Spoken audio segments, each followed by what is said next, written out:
on you, Professor.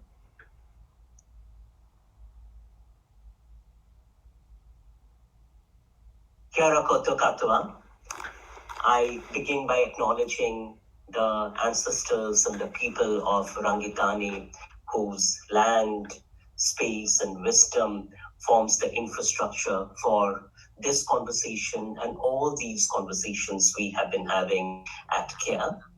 It is my delight to welcome you to the second lecture in the Applied Communication Futures lecture series. And it's a real pleasure to welcome Professor Noshir Contractor.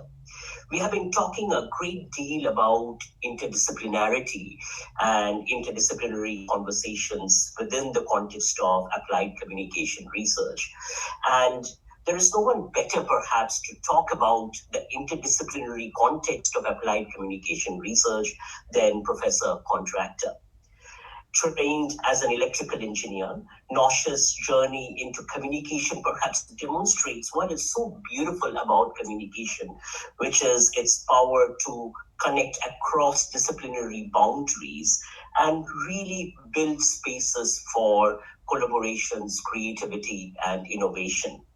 Nosh is the J.N.S. and William J. White Professor of Behavioral Sciences in the McCormick School of Engineering and Applied Science, the School of Communication, and the Kellogg School of Management. So that in itself shows the breadth of his interdisciplinary anchors. He's the director of the Science of Networks and Communities, or SONIC, research group at Northwestern University. He's the executive director of the Web of Science Trust, WST, and past president of the International Communication Association. I will talk a little bit about his role as past president of the ICA, but before that, I just wanted to highlight the range of applied projects that Professor Contractor has worked on. He has continuously been funded for 25 years by the National Science Foundation of the NSF and has received additional funding for his scholarship from the US National Institutes of Health, NASA, and the Bill and Melinda Gates Foundation, to name a few sources of his funding. His book, Theories of Communication Networks, is considered a foundational text in network theory and received the 2003 Book of the Year Award from the Organizational Communication Division of the NCA and the 2021 Fellows Book Award from the ICA. He is the fellow of the International Communication Association, a distinguished scholar of the National Communication Association, and also a fellow of the Academy of Management, the American Association for Advancement of Science, the Association for Computing Machinery, the Network Science Society. Just to give you, again, a sense of the breadth in which Nosh's work is acknowledged. Particularly in his role as a leader of the ICA, Nosh has been foundational in bringing together scholars from across the global south, particularly in implementing the concepts of the hubs and the regional spaces of the ICA. And these have been foundational in terms of bringing in new scholars and creating new spaces of networks. So really, it's a pleasure to have you join us, Nosh, and look forward to hearing from you. Thank you very, very much, Mohan, and good morning to all of you. I'm delighted and honored to be part of the series and to follow in the footsteps of stalwarts like Gary Krebs. I have had the pleasure of knowing Mohan from, I won't reveal our ages, mistake here, but for a long time, when he was still a student, let me just say that. And he didn't mention this, but we share something in common. We both started out as engineers. And so we both found our way through various intellectual pathways to where we are today. And I want to also take this opportunity to congratulate both Mohan, but also the entire team at CARE for being such an important and influential entity to help advance our understanding and advance our recognition in the field of communication as being very important when it comes to dealing with applied problems. And I always look to Mohan as somebody who has been at the vanguard of this. I was very honored that Mohan agreed to be the host of a podcast series that we have out of ICA called Interventions from the Global South. We are still continuing to drop those episodes, and so look out for those that have already been published, which are fascinating, and those that will be on their way.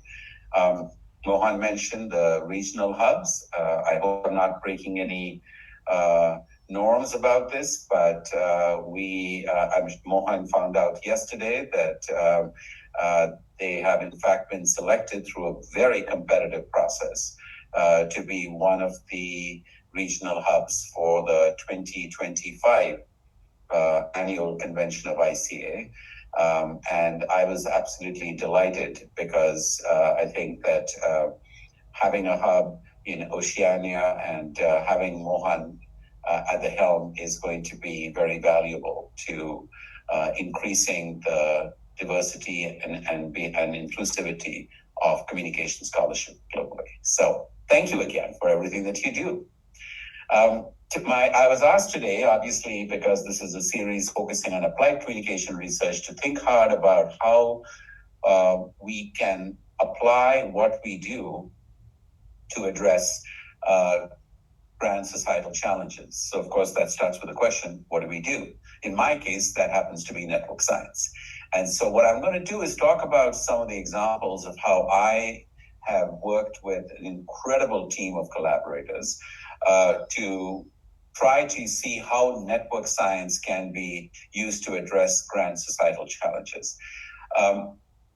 I will keep the presentation at a sufficiently high level so that it is not something that would demand the audience to understand anything about the details of network science. And more importantly, I think the takeaway that I would like to leave you with today is not so much about the specifics of how we use this particular methodology or this particular theoretical framework to address grand societal challenges, but more generally, sort of framework to think about how trying to advance fundamental science and do fundamental research is not at odds and in fact benefits from, and of course in turn contributes to, our ability to address grand societal challenges. So without further ado, let me go ahead and try to start out by saying what are these grand societal challenges? Of course,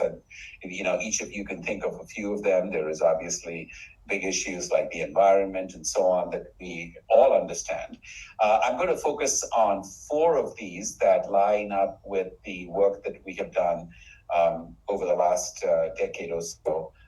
In the Sonic Research Group that Mohan was kind enough to mention, the Science of Networks and Communities Research Group.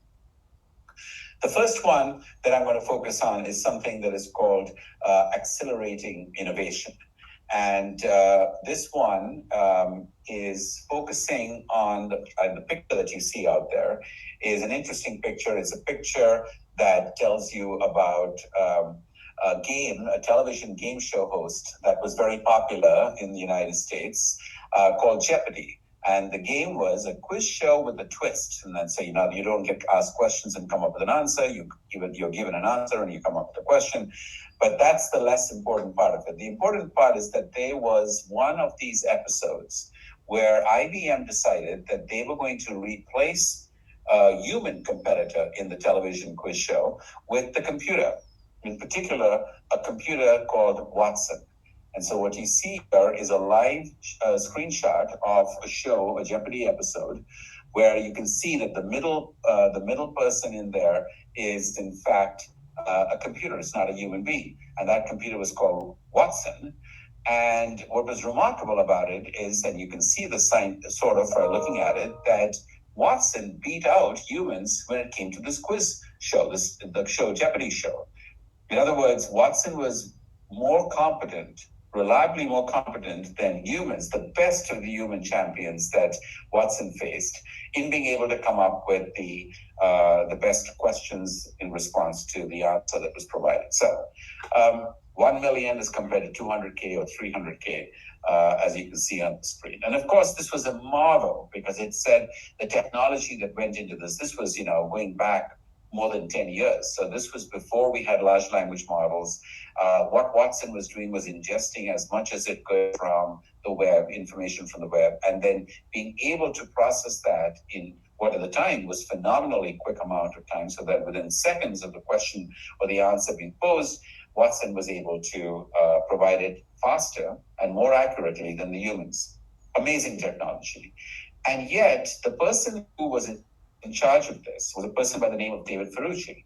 And David Ferrucci, whose picture you see on the screen there, was asked, what was the most challenging thing about building Watson? And his response, as he wrote in this article in the New York Times, was building the team that built Watson. I think, why would you say that as compared to all the computer science and all the AI that was necessary, that David Ferrucci said that building the team was the biggest challenge that he faced? Well, I've had an opportunity to talk to David on multiple occasions. He's no longer at IBM. He's now working at a hedge fund called Bridgewater Associates and does a lot of other very exciting work, continues to do exciting work.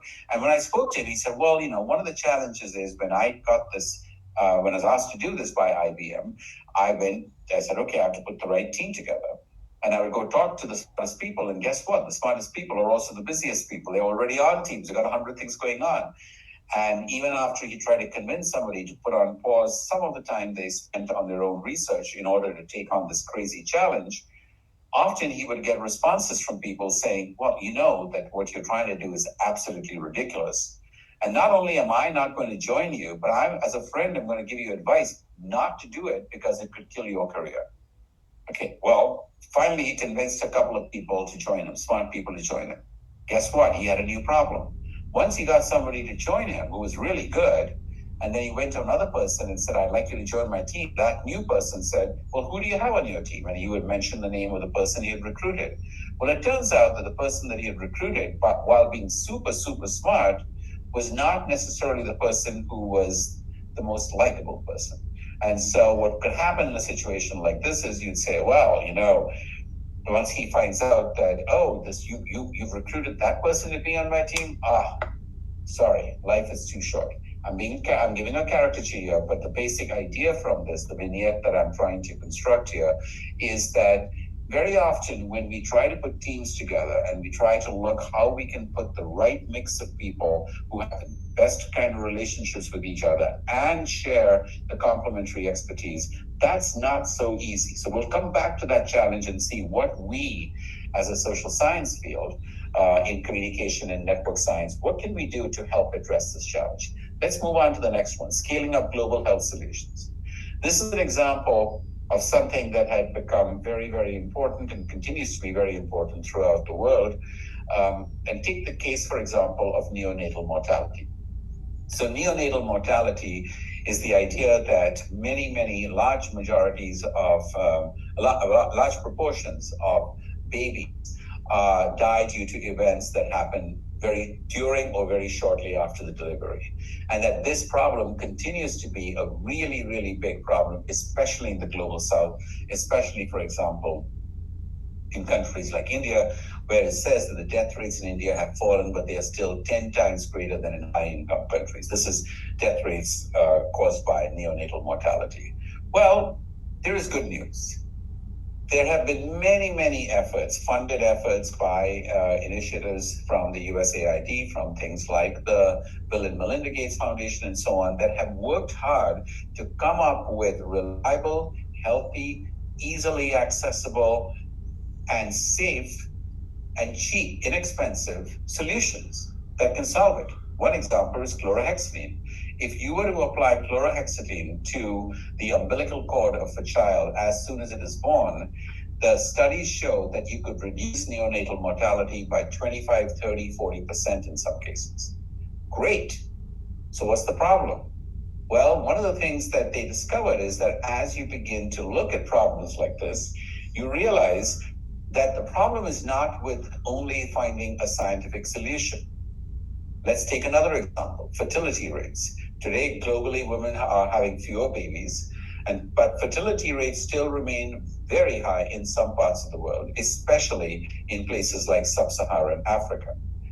The regions with the highest fertility levels, total fertility, fell only from 6.3 to 4.6 in 2019. That's not sufficient given some of the population issues that we face.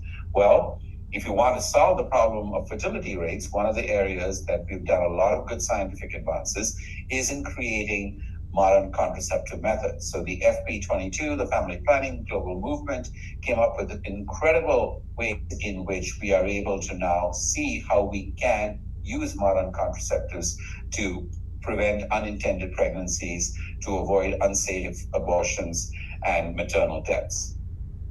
Well, once again, the dilemma remains that while we have a lot of contraception methods, and the challenge that remains for us is not so much in creating the scientific solutions to address global health problems.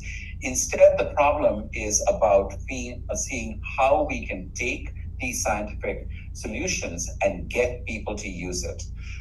Melinda Gates famously referred to this as the scaling up problem, meaning we know something works at the small level. How do we get millions, in some cases perhaps billions of individuals around the world to be able to adopt what we know is a scientifically safe, reliable, inexpensive? In short, this is not a supply side problem. The supply is there. It's a demand side problem. And we want to come back again and ask the question, how can we address this? The third challenge is going to take us out of this world. It's to Mars. As some of you may know, humans are on the verge of becoming an interplanetary species. NASA and many other space agencies around the world are planning to go to Mars. Mars is going to be difficult. The International Space Station is 250 miles above the Earth. The Moon is 250,000 miles above the Earth. Mars, on the other hand, is 250 million miles from Earth, which means that trying to get to Mars is going to take a long time, as many as 259 days. And you have to stay on Mars for about a year so that the orbits line up so that you can then make a quick popover back from Mars back to Earth. Because if the Earth and Mars are on opposite sides of the sun, that's not going to be a convenient trip back from Mars to Earth.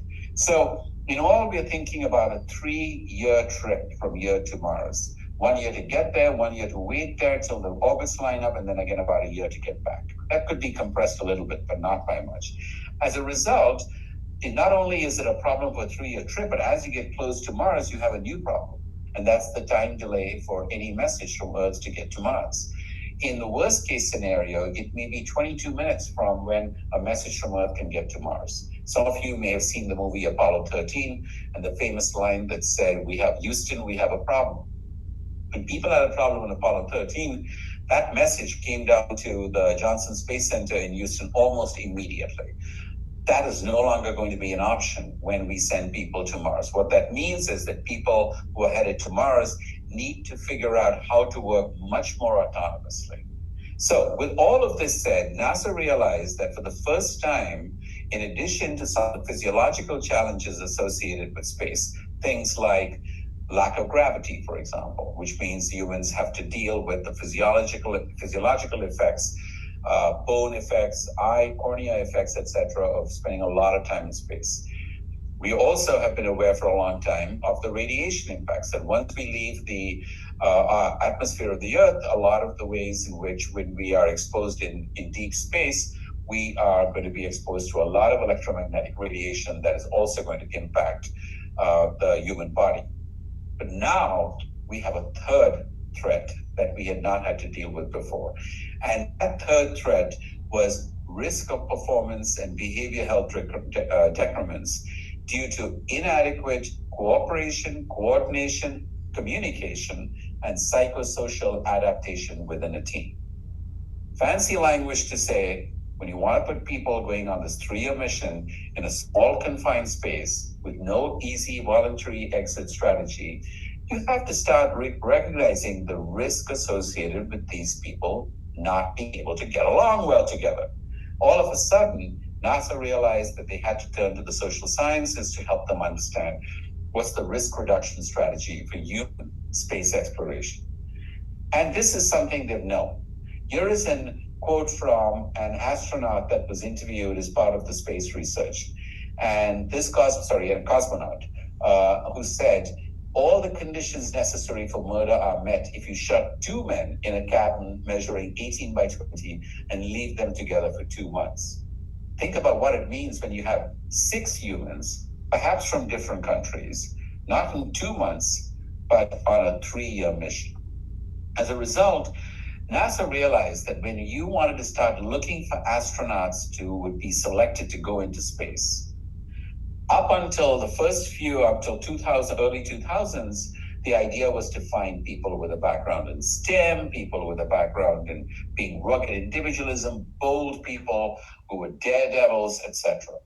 But when Peggy Whitson, who herself is a celebrated astronaut who spent a lot of time in space, more than almost all other astronauts, when she was chairing the astronaut selection board in 2009, she said, we need a new criteria for selection. It's not enough to have people who have these individual qualities. We need to make sure that we choose and select astronauts who play well with others.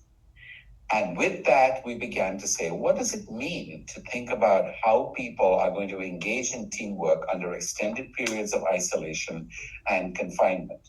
And importantly, what can we as social scientists and communication researchers do to help us address this challenge?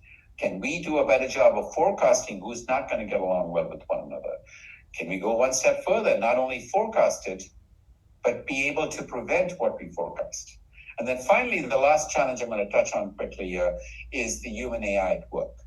Today, it goes without saying that with all the recent buzz about LLMs, large language models, and so on, there has been and machine learning, there has been an incredible spurt, a growth spurt, if you may, of interest in how AI is going to be able to pervade all aspects of society. One of those is the workplace.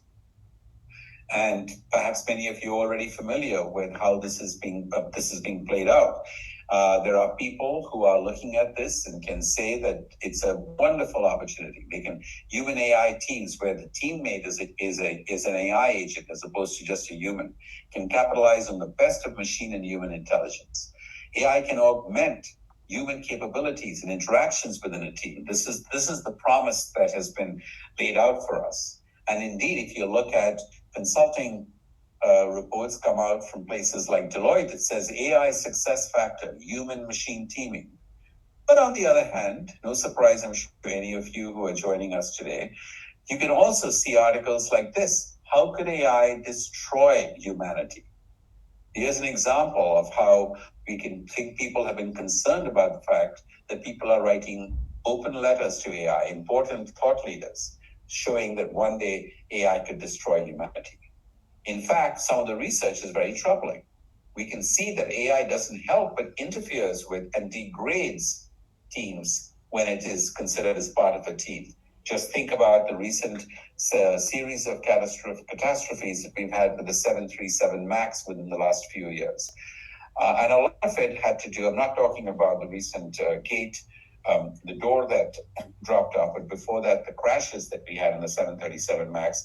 And a lot of it was because in the cockpit, there were people who were not working well with the AI agent. So the AI was not giving up control when they should have to the human. This is a very depressing article that talked about how if you think AI can help radiologists to identify and interpret what's going on with X-rays, they found that humans did better than humans and AI's combination. And that AI by itself did better than humans plus AI. So all of a sudden, the idea of human plus AI is not, in fact, as good as either humans or AI. So the research question, how does the AI's functioning and providing teamwork contribute to the acceptance of the AI and the team performance? So I've introduced you to all of the challenges. Now let me introduce you to the key takeaways. What I'm going to talk about today is that we're in the midst of a perfect storm to leverage, in my case, network science, to address some of these societal challenges. And that's because we have now advances in theory to understand fundamental questions about emerging and existing social technical phenomena. We see a lot of advances in creating what I call ensemble methodologies that involve theory-driven approaches, data-driven approaches, computational approaches, qualitative approaches, ethnographic approaches. It's that ensemble of methods that have now come together in ways that can really help us make some big movements in this area.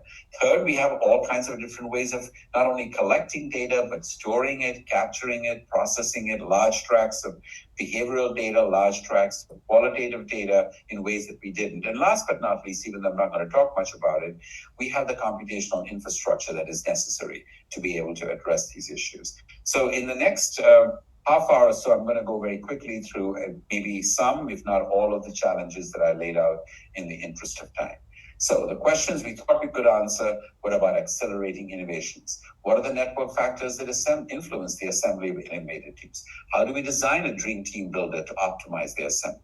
When it comes to global health, what are the network factors that determine who influences who and how in order to scale up the adoption of practices like in the service of neonatal mortality or modern contraceptive methods? And how do we utilize this knowledge to optimize the speed and scope of scale-up? Further, when you go to Mars, what are the multi-level factors that influence the emergence of network ties amongst crews, how well they get along with each other? And how do we compose those crews and optimize them for long-duration space exploration? How do we design interventions to mitigate crew relations? And then finally, in the case of human AI, how does the AI's function? What role can the AI play that will actually contribute to the human AI team rather than undermine the human AI team, which is what I showed you in a couple of those depressing examples? And how can we leverage LLMs and things like ChatGPT to make human AI teams more effective? These were questions that we thought we couldn't answer because of the challenges of empirically testing, extending, and exploring these theories until now. I was very fortunate to be part of a very large group back in 2009 that wrote this essay that was published in Science called Computational Social Science. And in this modest essay, we made the argument that we were on the brink of a new way, a new quiver, if you may, in the armory of social sciences, where we could say that we could now think about using computational methods as ways of advancing what can be done alongside other traditional methods of conducting inquiry, which would include things like surveys, experiments, ethnographic, qualitative case studies, and that in addition to that, we now also had the opportunity to look at data at scale through what was called as computational. So what we call is computational social science. We really, at least I can speak for myself, had no idea that this article would launch it was the right article at the right time, I suppose. And within a few years, this has become now an incredibly influential form of social sciences. There are multiple conferences on computational social science. And so right around the pandemic, I was again very honored to be part of a team that wrote a couple of articles, one in Science, one in Nature. The one in Science was really a look back to that original 2009 article a little over a decade later to see what were the obstacles, what were the opportunities, what had we learned, what still remained. And we also had a special issue of Nature where we talked about what does it mean to understand societies where it's not that we are using computers or using social science methods to understand human behavior, but now that human behavior is infused with algorithms. Who we talk to, what we watch, who we listen to, what we read, what we buy, all of these things are not simply the actions of humans acting only on the basis of their connections with other humans, but in fact, we are living in these algorithmically infused societies where recommendations about what we read, what we see is part of it. How do we even measure what societies are, leave alone understand their influence on society? So again, we talked about all of these things. I'm just going to jump into the first one of these, and that is how do we look at building the team that built Watson? How can we do that? This is work I've done with my former student, three of my former students, Marlon Twyman, who is now at USC Annenberg, Diego, who is in computer science and business at Notre Dame, Jackie Lane, who's an assistant professor at Harvard Business School, and my colleague and collaborator here at Northwestern, Leslie DeChurch, who is a psychologist by training, but is the chair of the Communication Studies Department here at Northwestern. We asked the question, many of our teams today are self-assembled, especially, I'm sure all of us can relate to it. We get along, we decide who we want to group up with, what we want to do, who we want to collaborate with on various projects. Sometimes those projects go really well. We may call those dream teams, but at other times those projects don't go so well. We call those nightmare teams. And so the question was, how can we help design and understand when we may be creating dream teams rather than the nightmare teams? And so to help that process, to help people form dream teams, but to also help us understand how we can form dream teams, we decided that we would engage in what is a perfect example of applied communication research. And that is, we created a digital platform called My Dream Team. This platform is free, it's available. If any of you are interested in using it, you're very welcome to use it. We are very happy to work with you on it. It's a very simple idea. It's very similar to a dating app. In a dating app, you put in your profile and then you go look for dates. In My Dream Team, you put in your profile and then you go look for teammates. Here is what the screens would look like. You'll start out by answering questions about your user profiles. You'll respond to personal questions about yourself, what you like, what you don't like. You'll also be asked questions in a confined classroom or in a particular organization. Who do you enjoy working with? Who you have worked with? Kinds of things that build up the networks that you may already have, because we know that networks, as you will see, play a role in who we decide to team up with. And once you've done that, then the second stage is you state your teammate preference. You say, okay, everyone has entered their profile. Now we are at the teammating stage, just like you're at the dating stage. And you go, okay, what am I looking for? I'm looking for somebody who has a similar personality to me, who's a friend of a friend, who other people have enjoyed working with. Whatever be the criteria, you can choose multiple criteria. You can weight them in any way you want. And when you're done with that, you're going to get some recommendations that look like what's on the left-hand side there. And once you like a recommendation, it tells you what criteria, which shows and why that particular recommendation was made. That's the criteria that you might have given. It says we are recommending Brian because you said you were interested in these particular criteria. And then from the app, you can send an email to them asking them to join your team. We were interested in seeing who chose to invite whom in this network. So it's the invitation network. After people were beginning to use this app, we said, well, who do you want to talk to about it? Well, this invitation network was analyzed in the case of in two particular data sets. One was two universities that came together to teach an interdisciplinary class where people were asked to form teams across the universities and simulate an advertising campaign to mitigate an environmental sustainability issue. But they were required to use the platform to put these teams together. Remember, they had diverse expertise. They were in two geographic locations, and we were able to get this for 2 consecutive years. In the first year, we got a sample of 213 participants who were assembled into 32 teams. In the second year, we had 197 participants who assembled into 31 teams. We wanted to ask ourselves the question, who did people invite? Well, we know from prior literature that people like to invite the same gender as them. They also obviously like to invite people who have competence in certain skills. So if someone says, I'm really good at writing, I'll go, I want someone like that on my team because I'm not very good at writing. Or I'm not very good at analysis and this person is very good at it. We also know from prior research that we are likely to work with people we know before, from who we are familiar with. The question we really wanted to ask was this recommendation from technology. If someone is recommended on that top 10 list, am I more likely to invite that person? And furthermore, if that's a person who's being recommended, who I was not previously familiar with, am I more or less likely now to invite somebody that is recommended who was not somebody that I was previously familiar with, or a stranger? What we found was that, as expected, people who were the top 10 recommendations, the recommendation list, were in fact people that were more likely to be invited. Moral of the story, we listen to recommendations. When something is recommended to us, we go, okay, I'm going to go invite that person. Perhaps not a surprise. A bit of a surprise was the second one, that if the recommendation was somebody that we already knew, that we were familiar with, we would certainly be likely to recommend that person, but not as much. What do I mean by that? So if it's a negative interaction effect, I should mention, if I did have prior collaboration, I am more likely to invite that person. That's the familiarity argument. The interaction was what was interesting.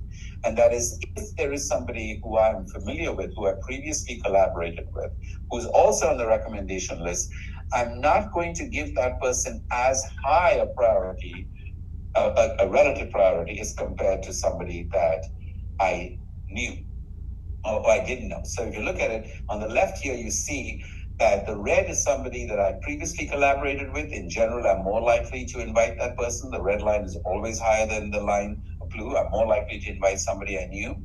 However, if that person was someone I didn't know and was not on my top 10 list, I'm very unlikely to invite that person. If that person was not in the recommendation list, but somebody I knew, I'm much more likely to invite that person. But if that person made the top 10, the lift, the increase for somebody I didn't know was significantly higher than the lift or the increase in someone that I did know, which means that prior collaboration dampens the influence of the recommender system in helping me choose somebody or invite somebody to be part of my team. We found the same thing in the second sample that you see out here.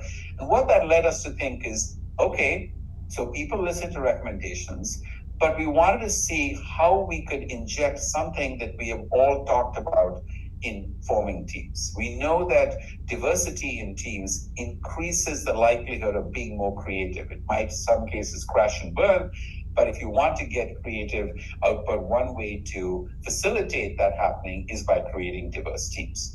So we put ourselves into this 2x2, where sometimes teams are staffed by other people, sometimes we self-assemble into teams, sometimes we search on our own for teammates, which is what we do most of the time. But on the right-hand side, increasingly, we have algorithms that are helping us form teams, like the recommender system that I just introduced you to. So what we began to do is to see how we could take this and help people form more diverse teams, nudge them into assembling into more diverse teams. We came up with two strategies to do that. One was what we called an informational nudge, where we told them, hey, adding so-and-so to your team will make your team more diverse or less diverse. The second was an algorithmic nudge, where we didn't tell them anything, but we simply tweaked the algorithm where the top of the algorithm would include people who met their criteria, but the top of the list was the person who also increased the diversity of the team. So it's a little sneaky, but that's what an algorithmic nudge does. So, just to summarize, informational nudge, we ask them, we say things like adding X to your team will change the diversity of your team, or reduce it or increase it on whatever dimension. Is it in terms of skills? Is it in terms of demographics? As the case may be. Algorithm, we didn't tell them anything. We just changed the order. Guess what we found? People who were given informational nudges assembled into less diverse teams, not more diverse teams, which is exactly the opposite of what we wanted. We thought that telling people, hey, bringing this person will increase diversity will make people say, yes, I want that person. That didn't turn out to be the case. In fact, we did the study in 2 separate samples and found the same result in both. However, algorithmic nudges was a different story. Now what we found was that if we just reordered the recommendation and sneakily put at the top of the algorithm list the one that was the most diverse, people were not only choosing those people, which increased the diversity of the team, but those diverse teams then performed better than teams that were assembled by informational nudges. So what you see out here is a very interesting window into how algorithms are so much more powerful than information, but it's also a window into the potential threats that we can see. We might say that, our algorithm was pretty innocuous in terms of what it was doing. Some algorithms may not be that innocuous, and we need to think about how easily and how vulnerable we are to algorithms and to what they tell us to do in these cases. The second example that I'm going to touch on is global health very quickly. Remember, this was the case of scaling up of global health solutions. And one of the things that I was doing as part of this project is we focused on trying to understand how, when we already have a good innovation, what could we do to help scale up that innovation so people actually use it? I mentioned the case of chlorhexidine in India. One of the things we discovered is that people, healthcare workers, not just the general public, healthcare workers are very wary about using some of these innovations to reduce neonatal mortality. For example, in Bihar, if we say, why don't you just put some chlorhexidine on the umbilical cord? They'd say, no, no, no. Our families have traditions. We always were told to put mustard oil, for example. And if we don't do that, then we are breaking with very important norms of our religion, and it's very inauspicious. Again, when we came to Africa and we were looking at modern contraceptive use, this time we were not looking at health workers, we were looking at the general public. What did we find? People, when we talked to them, we did qualitative research in Kenya as part of another project and asked people, if you are given modern contraceptives, why are you not using it? We asked them to talk about it in focus groups. And it turns out that some of the reason had nothing to do with the contraceptive itself. We thought maybe it's too difficult to use. Is it that they're not understanding it? Is it too expensive? Is it difficult to get? None of those. Majority of people who are not using it would say, well, my religious leader tells me not to use it. Or others would say, my in-laws tell me I shouldn't use it because they want grandchildren. Yet others would say, my spouse tells me I shouldn't use it because if I'm using it, it is a clear signal that I plan to be unfaithful to my partner. So what you see is that there are network effects. Who is influencing you? Because on the other hand, you could also have some who said, not as many as you'd be surprised, saying, oh, the healthcare worker told me I should use it.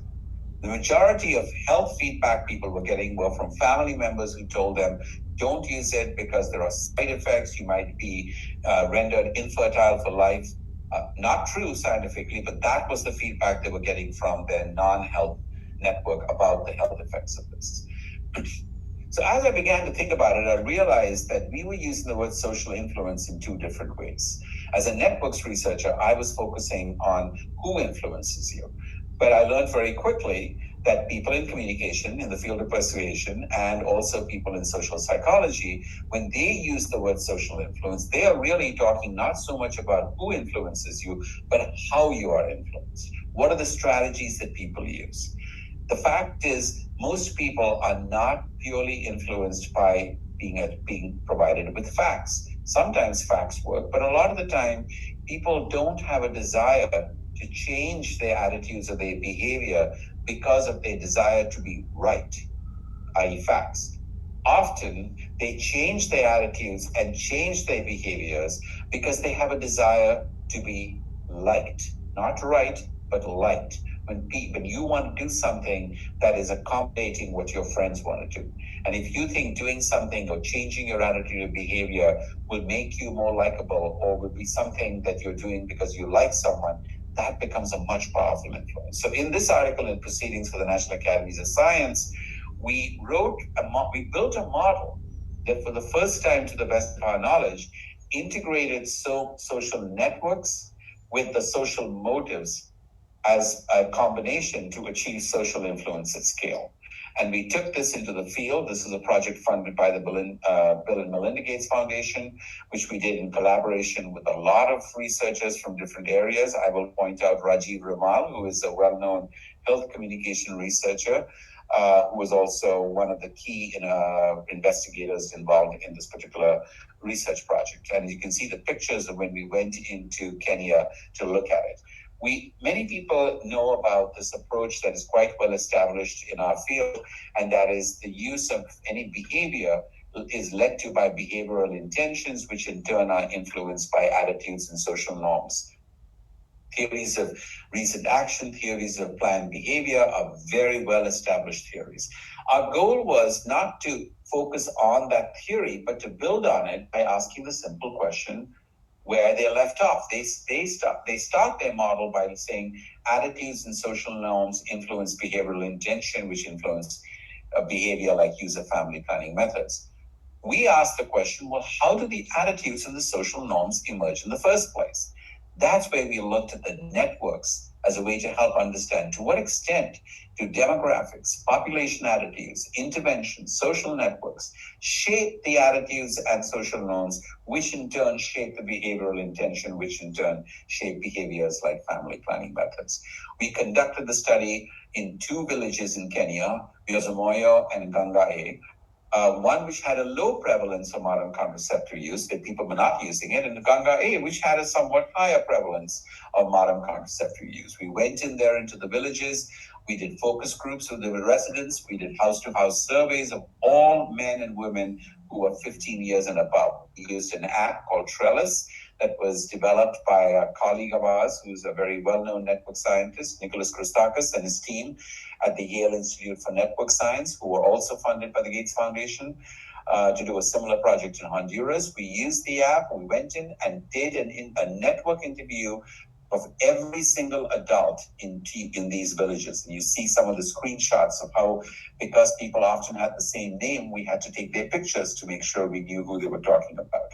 Here's what those networks look like. Red are female, blue are male in these two. In one case, we had 665 adults. In the other case, we had over 1,000 adults. Networks that were being mapped amongst thousands of individuals in the case of Ganga A and just over 600 in the case of Mesomeria. What did we find?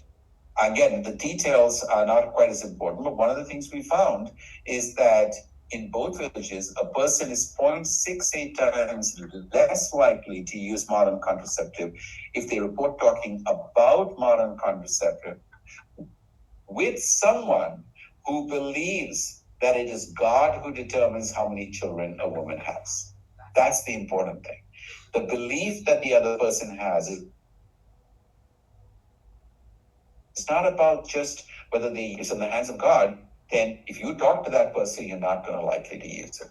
Another example, a person says a person is 1.45 times more likely to use it if they report talking about modern contraceptives with someone who believes that they know how to use MC. So this is the idea of saying sometimes people just don't know how to use it.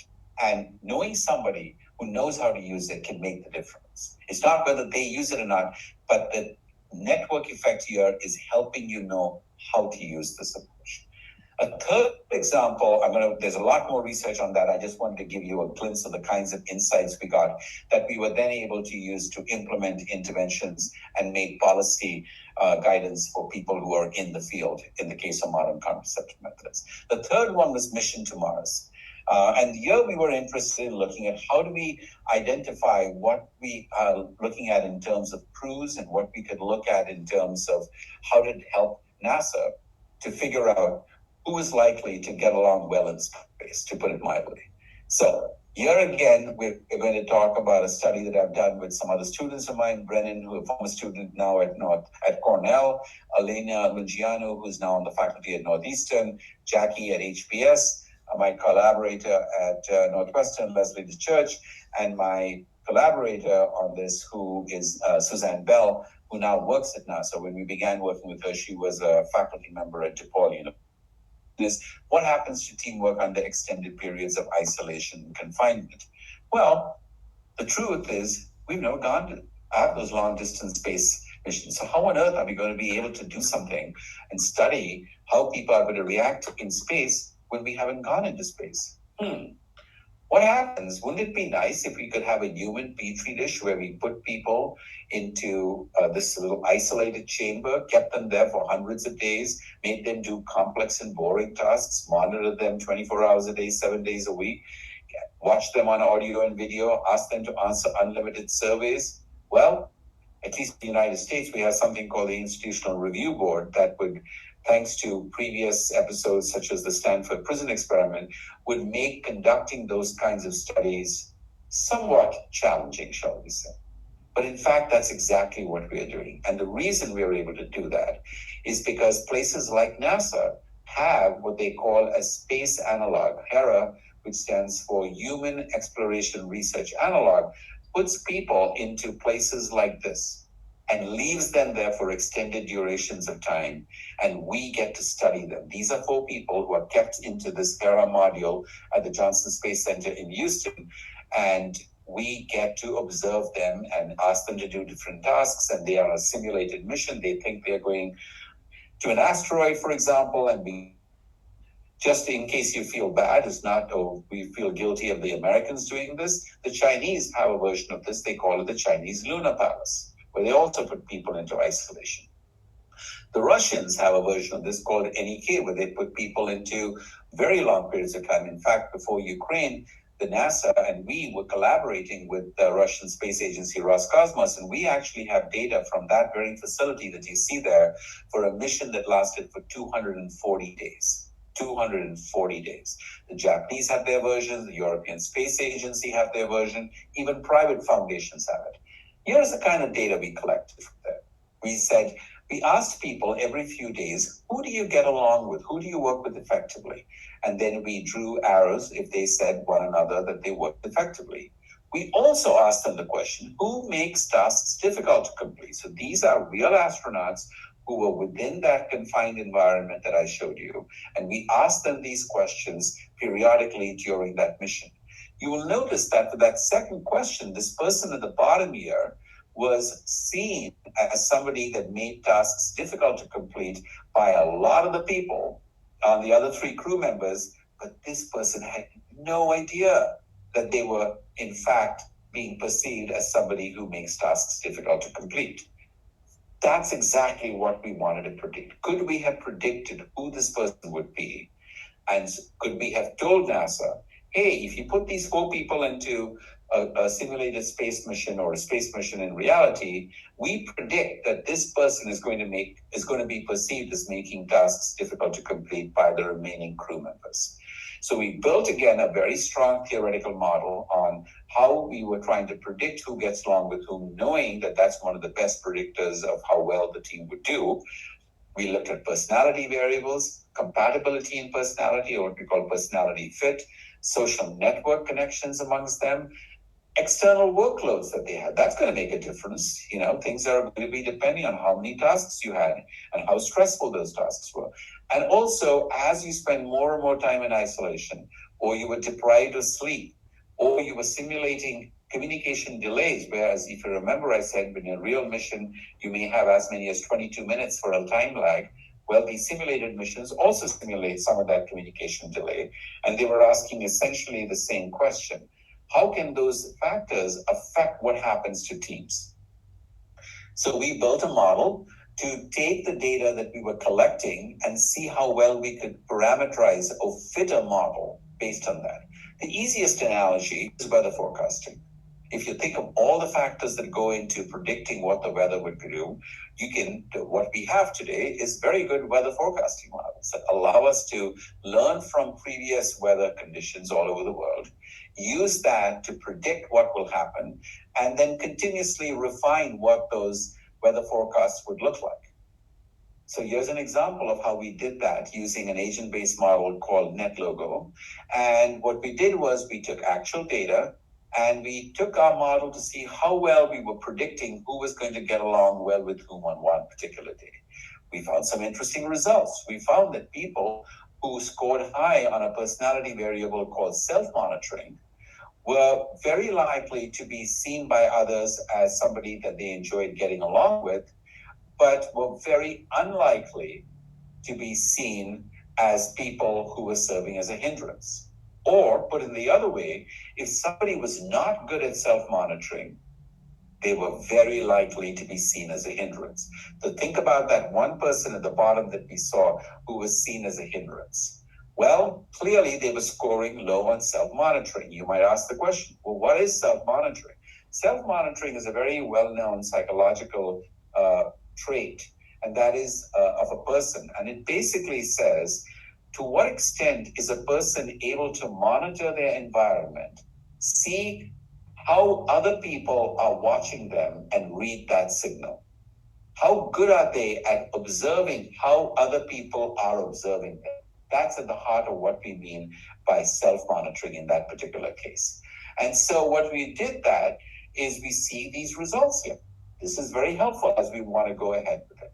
And so we then asked ourselves the question, what are the other things? Well, I'm not going to go into detail. Not surprisingly, when you have a high workload, when you feel that you have a lot of high workload, people are not going to enjoy working with you. So that doesn't surprise us. There's a negative relationship. As your workload increases, you get stressed out, and people don't say that they enjoy working with you because of that. We took these models, we did it there multiple times when they go into this 4 times a year, they go into the simulated missions at the Johnson Space Center. We kept collecting data. We built this weather forecasting model equivalent, and we got better and better at it.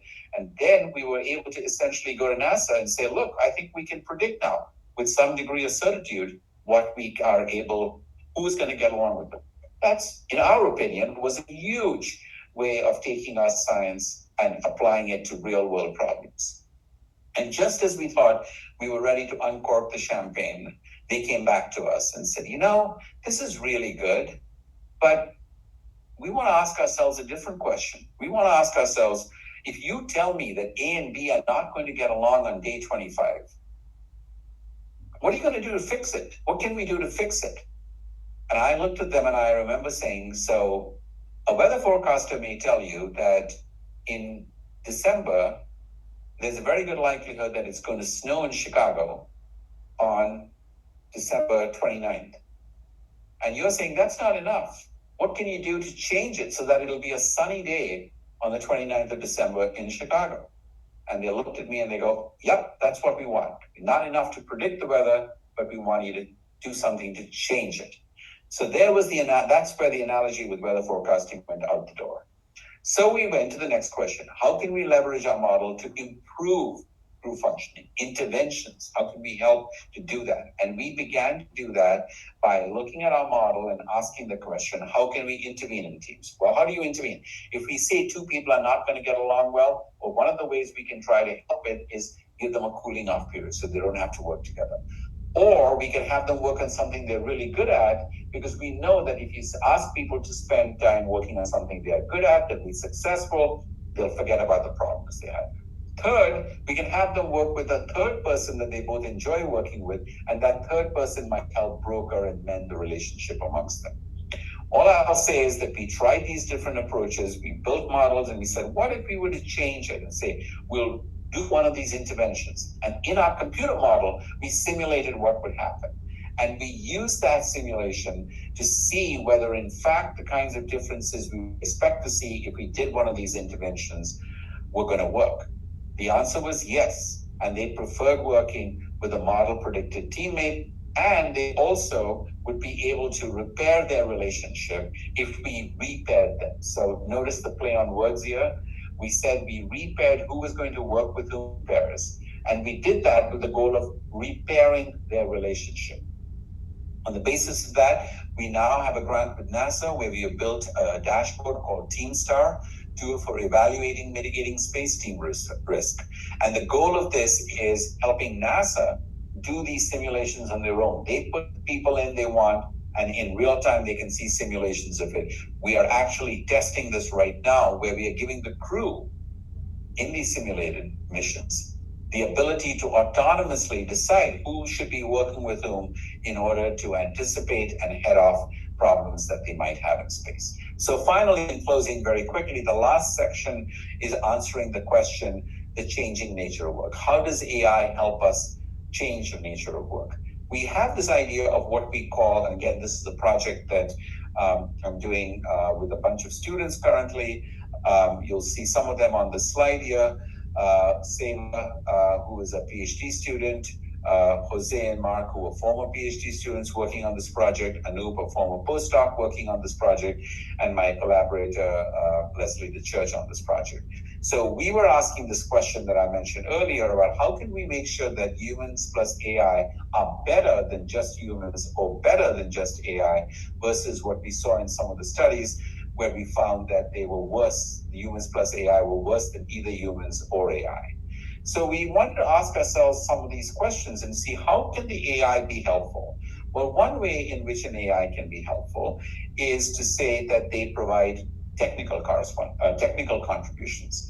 Very similar to what we think of when we think of tools like Google Assistant or Siri or Alexa, where we ask them technical questions and they provide us factual answers. But we know that in teams, one of the things that we also need is somebody who can provide teamwork input. That is the ability to say, hey, we're almost out of time. Noshir, you need to wrap up your talk now. Or we haven't heard for a long time from so-and-so. Why don't we listen to what they have to say? Process issues. We call that teamwork as opposed to task work, which is focused on content. So what we did was we created an experiment when in some cases the AI agent was only providing teamwork facilitation, process facilitation. We created a second AI where they only did task work, where they only provided content and substantive issues. They didn't focus on teamwork. And then we give them two types of tasks. One was a problem-solving task that had a correct answer, and the second was a creative task where they could come up with any answer that they wanted. So once we had these conditions that I had talked about, we gave them these tasks. The problem solving was, you're on the moon. What are the top 10 items you need to have to survive on the moon? There is a correct answer, believe it or not, for that. Or we could give them a creative task where we said, here is a brick. Come up with the craziest things you could do with this brick in 10 minutes. So that was just looking at creative responses. We put them into Zoom groups where 3 were humans and the 4th was an AI agent. That agent was called Vero. We purposely created a non-human way of representing that. And behind that Vero, at the time, this was before ChatGPT, there was actually a human being hiding behind that. They just didn't see that. And so there was a human who was participating in the team, pretending to be a Vero. The amazing thing is that almost everyone, over 95% of our participants, really believed that they were dealing with a Vero. I'm wrapping things up here. Our first finding: the people who were working with a Vero or with an AI agent who was only providing content feedback, content contributions, was viewed as much more beneficial as a teammate than an AI agent that was providing process condition suggestions like, hey, we should try to wrap this up. Are we ready to take a vote? If we haven't heard from so-and-so, we are coming up against a deadline. Humans did not like AI agents that did that. So that was one thing that was interesting. The second is we found something also very telling. When it comes to human beings, we know from prior research that individuals really don't like working with somebody who is high in competence but low in likability. We call that the competent jerk, the person who we say, this person is really smart, but they're a jerk. We don't like to work with them. We would in fact be perfectly happy to work with a lovable fool. Ideally, we work with somebody who's competent and likable. That would be a lovable star. But the research finds that we'd be perfectly happy to work with a lovable fool who's low on competence as long as they're high on likability, as compared to somebody who's a competent jerk who's high in competence but low in likability. In fact, that's the title of an article by Tiziana Casciaro and Miguel Sanlobo in Harvard Business Review called Competent Jerks, Lovable Fools, and the Formation of Social Networks. Well, it turns out that when it comes to AI agents, we are perfectly happy to work with a competent jerk where the jerk is not a human but an AI. So again, these are the kinds of things that in this case, humans prioritize competence over warmth when it comes to AI teammates, even though the research shows that they don't prioritize competence over warmth when it comes to human teammates. Now we're taking some of this and creating a new version of Vero, where instead of that human being faking it from behind, we now have a ChatGPT agent that is actually trained to be able to provide them guidance of one kind or another, including being a jerk in some cases. And we wait to see how we are going to be able to take this idea further as we move on, etc. So again, I was just going to go ahead and stop with this and pause and take any questions. Thank you again all for giving me this opportunity. I know I've gone a little over an hour, but I just would be delighted to continue the conversation either today or in future interactions, any way you might want to look at it. So thank you again. Thank you so much, Noshin. You have given us so much to process. I invite colleagues on Zoom to ask questions. Please just raise your hand on the button. And same with those watching on Facebook and YouTube. As we wait for questions and hands to be raised, usually it takes a little bit of a warm-up time. I want to begin with a question, Nosh, in terms of this notion of praxis, theory, and method. What you have beautifully elucidated is how you're actually doing the work of theory building by continually innovating on methods to solve very practical kinds of problems. I guess the question then is that, for applied communication as a broader field and looking at social computing or computing as sort of a methodological context, um, what are the challenges to theory building, especially when one is focused on developing specific solutions to problems, meaning that does problem solving get in the way of theory building at all or not? No, I think that's a very, very good question, and of course you would be the person to ask that question because it is something we struggle with a lot. You're probably familiar with Pasteur's quadrant, and how sometimes you can have research that is done with the express focus of trying to solve a problem. In other cases, there's fundamental research that may not solve a problem. And I think that we need to understand that within the ecosystem of research, all of these things coexist, and perhaps should coexist. And we need to decide what is our calling. I would say that as a field, communication has tended to be one that has been a problem-driven discipline. We tend to focus our attention on doing research that is, in fact, trying to solve problems. And that is, by the way, not true. For example, I would submit that that's not been true for some fields such as basic physics. Or astrophysics. Now, I'm not saying that what they do has no relevance to the real world, but I think that if you think of the two dimensions as one being a quest for fundamental understanding, and the second dimension being a consideration of use of, and so on. A lot of what happens in some areas, like in the physics or astrophysics, I don't know why I chose that particular one, cosmology, is what I would call pure basic research. It is high on fundamental understanding, and at least in the short term, the considerations of use are not very high.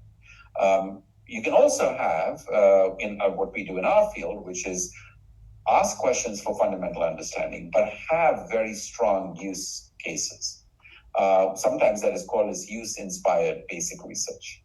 And that's a lot of what I think we are trying to do out here. There is a third category of applied research that I think we in our field also should do and be supportive of, and that is research that is not trying to question fundamental understanding, but is taking as a given some fundamental understanding that we have, and is simply trying to apply it. It's call it pure applied research.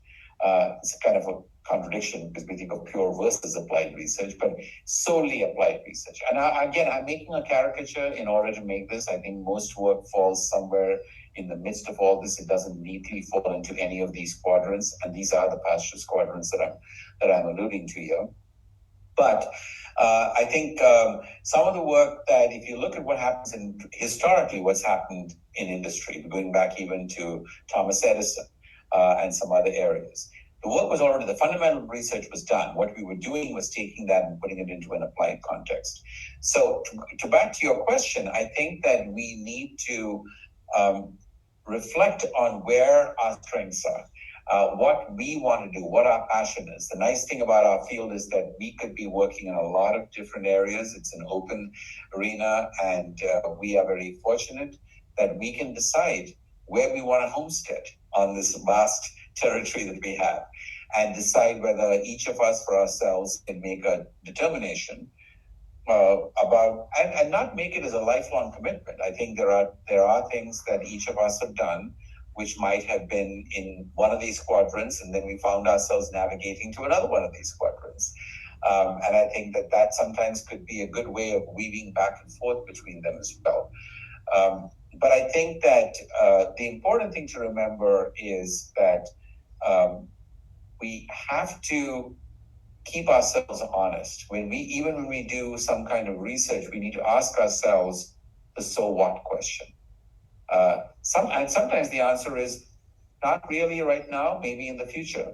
But I think asking ourselves that question is an important responsibility for us to do.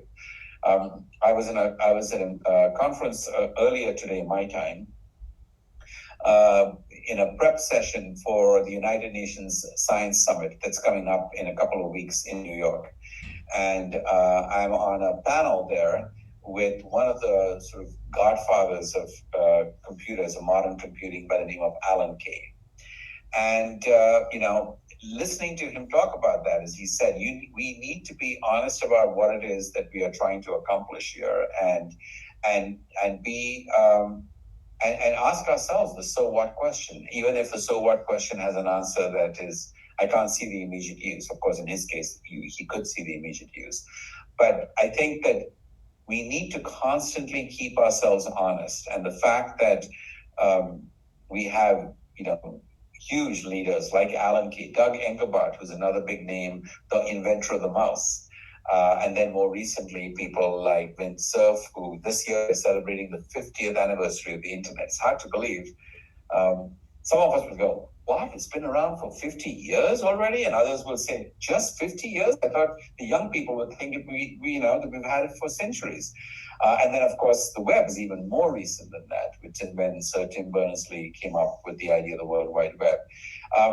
There's a lot of opportunities here. Our field in communication is just brimming with opportunities to do what I call use-inspired basic research. And I think a lot of it, to go back to something you said as part of my introduction, I think a lot of it cannot be done in a single discipline. It has to be done by people from different perspectives within communication, but also not just communication with different perspectives, but different disciplines beyond communication.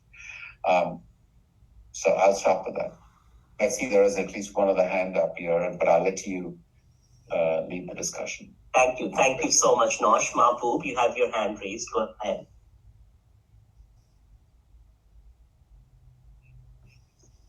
Thank you very much. Can you hear me? Yes. Thank you very much for your nice presentation. I have the question mainly on the scaling up global health solution, because I am from the global south. So, Mike, you mentioned chlorhexidine may be used to reduce neonatal mortality.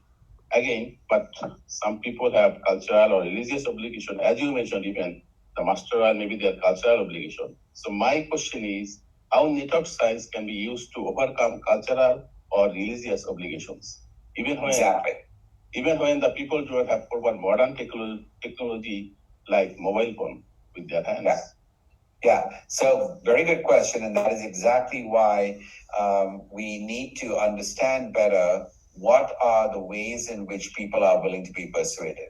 So if you look at the literature on social psychology and the literature in the field of persuasion in communication, you will see that a lot of them focus on what are called as strategies to communicate or to persuade people. I think the naive answer, certainly some journalists have said this in the past, less now, is, we just give them the facts, they'll know it. We give them a fact sheet that says chlorhexidine is going to do this, they're going to do it. The answer is wrong. That they're not going to do it. All we have to do is think of the number of people we all know who, if we tell them that there is global warming, they're going to look at you and say, I don't care about your facts. I'm entitled to my beliefs. Does that sound familiar? We hear that all the time. So what is happening there? What is happening there is we are trying to work on the wrong premise that facts are the only ways in which we persuade people.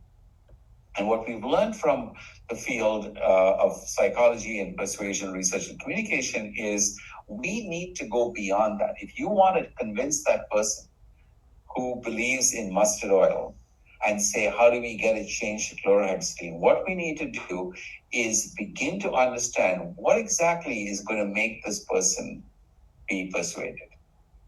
Is it facts, or is it as I said, the desire to be right, which is facts, or the desire to be liked? And it turns out there are many, many instances of studies that have shown again and again that if you were to use a like strategy rather than the right strategy, you give them something as a gift. And he said, I just want you to have this as a gift, or give them a lot of affection and importance.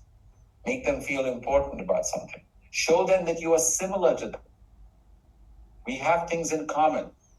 These are the kinds of strategies that have nothing to do with fact, but allow that person to feel liked. And the moment they feel liked, they are much more likely to be able to do it. So the question is twofold. Who is doing this? If what I just said is done by somebody who's a firm believer in mustard oil, you're completely defeating the purpose. You need to find who. That's the social network part, the health worker or the person, or the health worker in the case of that study that we did in India. What we did was we found that there were massive differences between various districts in the state of Bihar. This is where we did the study, which has one of the lowest neonatal mortality, one of the highest neonatal mortality rates in all of the world, actually. And so, judging from your accent, I'm assuming you're Bengali and have Bengali Gustapachen, Olpo. So you probably know Bihar is not very far from from places where you may have relatives or hail from, etc. So in that particular context, Muzaffarpur district was one of those districts where people were it was very, very low. Healthcare workers were not doing it. But there were healthcare workers in other districts in Bihar, where Champaran, for example, where it was actually quite high. Now, it turns out because these were government workers, they were moving around between districts. They were transferred from one district to the other. So when we mapped their networks, we found that many of them in a particular district that had low use of these treatments had network connections with people who were in districts that had much high use of this.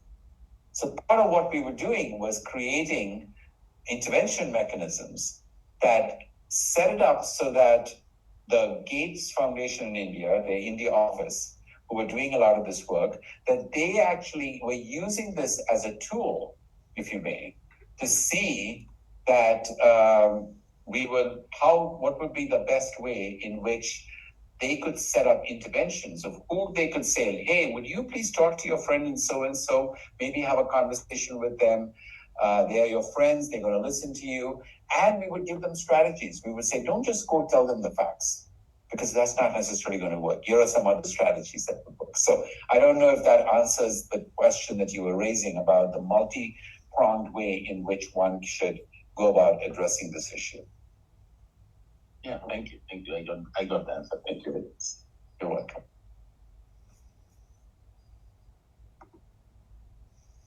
Nosh, I wanted to pick up on this conversation a little bit in terms of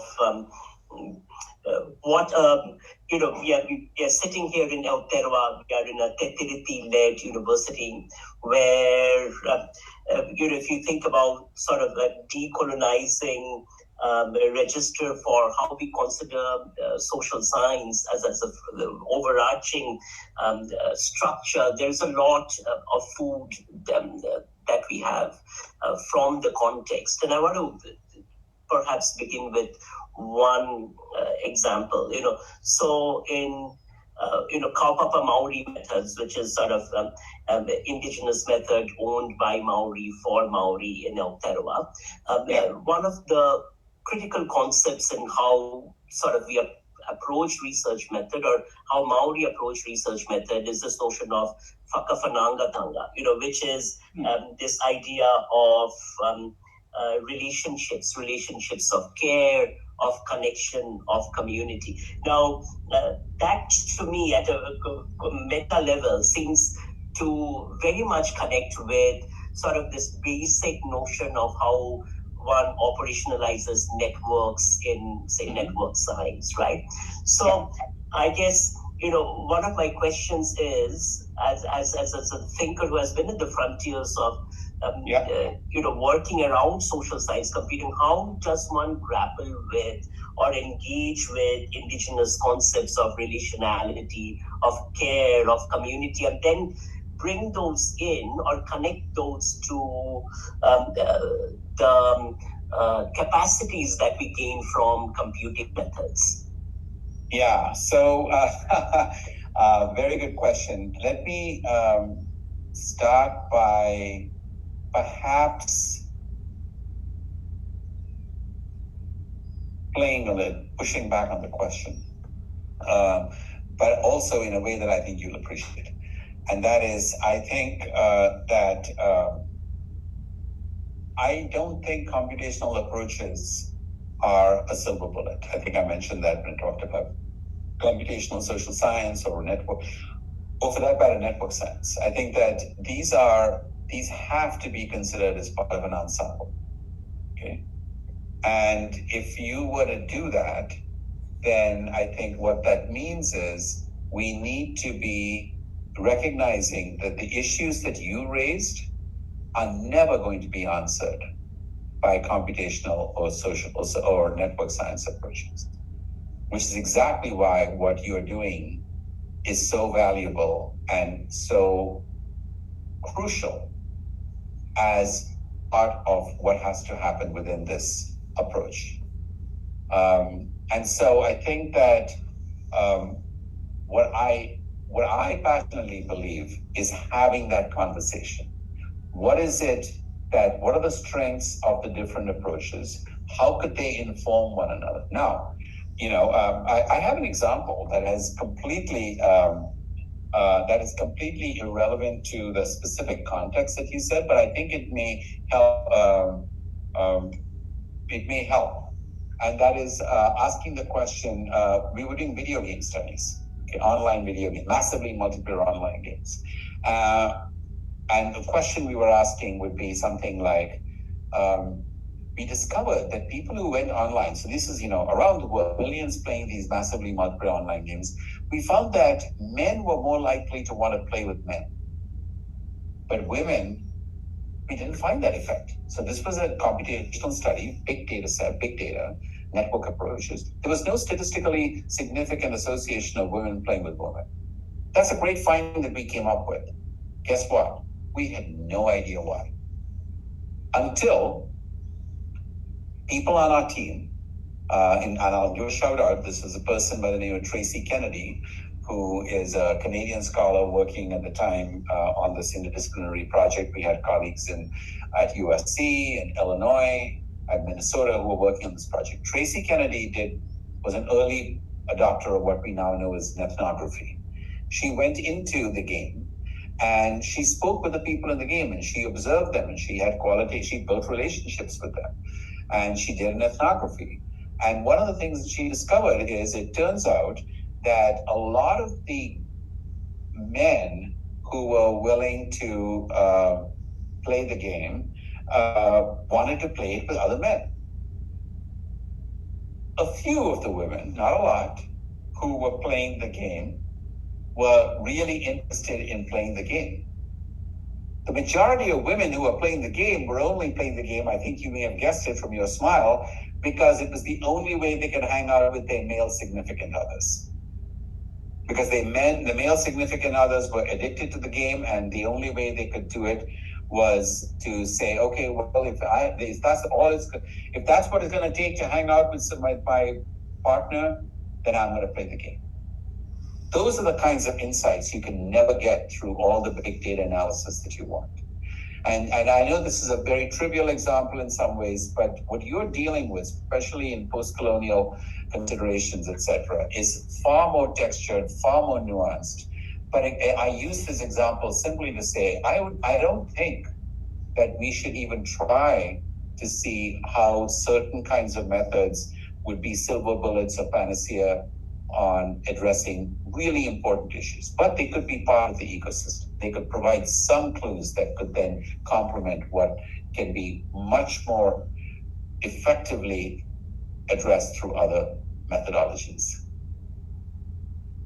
That's really beautiful, Nosh, and I wanted to just build on that a little bit to give one example.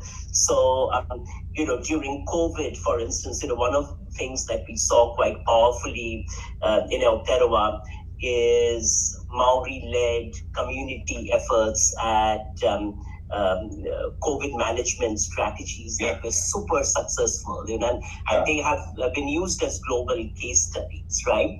Exactly. Now, one of the things that the Maori colleagues have talked about is that, well, is this scalable? And can you see examples of similar kind of mutual aid, community-led initiatives of, say, pandemic management that come from indigenous communities because of certain core values of relationality and community? So I do think that computing methods can really offer powerful insights in that sense. No, I think I agree with you, because it is one of those things where, you want to do something that you are able to, that's where I think the fun challenge is. What is it? One of the things that I know that, for example, that computing can make some progress is being able to handle very large amount of unstructured text. Well, in principle, that's a good idea. How does that help us address specific questions, whether it is about scaling up or not? I think one of the things that is continuously on our mind here is things like, what are the similarities and what are the differences between countries in the global south? You want to be able to show some things that could be generalized across, and others that are unique, and we have to respect both the uniqueness of each situation, but also try to understand, in statistics, we talk about the variance between versus the variance within. And in this case, we have the variance between, say, the global south, for example, and other more developed countries is one variance. But then there's also the variance within. That has to be, and you have been at the forefront of understanding, of managing that balance, if you may, between the two. So, thank you, Nosh. I think it's an exciting area. It is, and I think it also perhaps builds into questions of algorithmic justice, data justice, computational justice, right? Yes, very much so. And I think that is, in fact, one of the big areas that I think we are looking at right now. You mentioned that I'm recently taken the position of being the executive director of the Web Science Trust. The Web Science Trust is focusing on what the term web science was created by the founder of the web, Sir Tim Berners-Lee.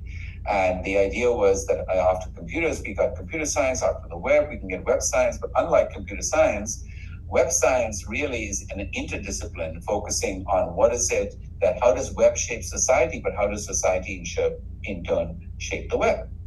And so, we are very interested in trying to see how we can look at this in different ways. One of the things that my predecessor as the executive director of the Web Science Trust is Dame Wendy Hall. And Wendy Hall is a former president of the ACM, which is like the ICA, but much, much larger for computer science, orders of magnitude larger.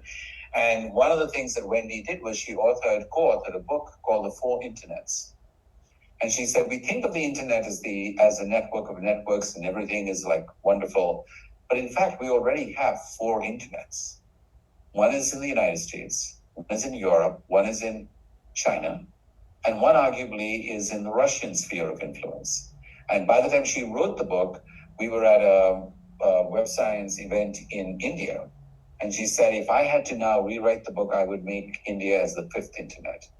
And so we see that level of fragmentation, indigenization, as you may, whatever you want to call it. And I think that while it is happening in technologies, that's also happening in other areas. And computation, algorithmic ways, one of the things that this United Nations event that I mentioned, the Science Summit, is about a UN AI framework. In fact, Wendy is one of the authors of the framework that will be released in a couple of weeks. However, one of the things that they make clear, having had conversations with them, is we're not looking to create a universal AI policy. It has to be one that is respectful of various areas. And I was, back in early summer, I was in Singapore, your former place that you were there at, for the Summer Institute for Computational Social Science at the National University in Singapore. And I had an opportunity to meet with the folks who run the AI initiative for Singapore. A big part of what they're doing now is recognizing that AI policy, algorithmic policies, etc., have to be regionally co-constructed. So Singapore is working closely with other ASEAN countries, for example, to come up with a way to think about policy that is not copy and paste of the West, but is respectful of and responsive to local situations and local cultural norms in that area. So yes, I think in terms of the algorithmic issues, I think you're absolutely right. And I guess, Nosh, in some ways, and you will relate to this with your earliest work with ISRO, Yes. perhaps in some ways it is a turning toward that kind of non-aligned movement, NWICO kind of conversations about diverse communication infrastructures, isn't it? Absolutely. And I think that I'm so glad you mentioned that. It's something that I don't think of as much as I probably should about how it influenced me. But as you reminded me that, when I was an undergrad in IIT Madras, one of the things I did is spent all my summers at ISRO, Indian Space Research Organization, which was at the time engaging in what is arguably been referred to as the largest social science experiment in the world, where they were trying to use satellite television to educate millions in the villages in India and it was called the Satellite Instructional Television Experiment Site, as you said. And we need to be bold. And Vikram Sarabhai, who was one of the fathers of the Indian Space Research Organization, amongst many other visionary initiatives that he took, but others who were also very involved at the time, thought and said, we don't have to think about the use of technology to be exactly as what is happening in the West. And that to me is something that we need to encourage, we need to push back against those who have done in the past with good intentions, so-called hypodermic needle model. And people in our own field who have been incredibly influential, people who are some of my mentors, were themselves individuals who said, we made the mistake early in our career to think that we knew what was needed in the global South. And all that I had to do was we needed to go there and inject that information into them, and that would solve the problem.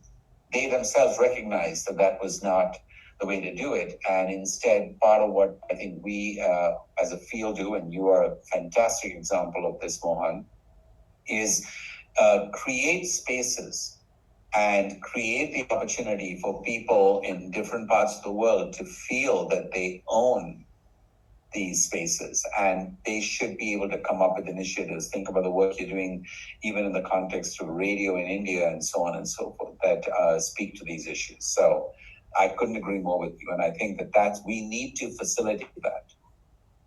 And thank you, Nosh. And I suppose the next level of that is, how do those networks speak to each other, which is where your work and this work comes in, right? So that we have these global infrastructures. Yes.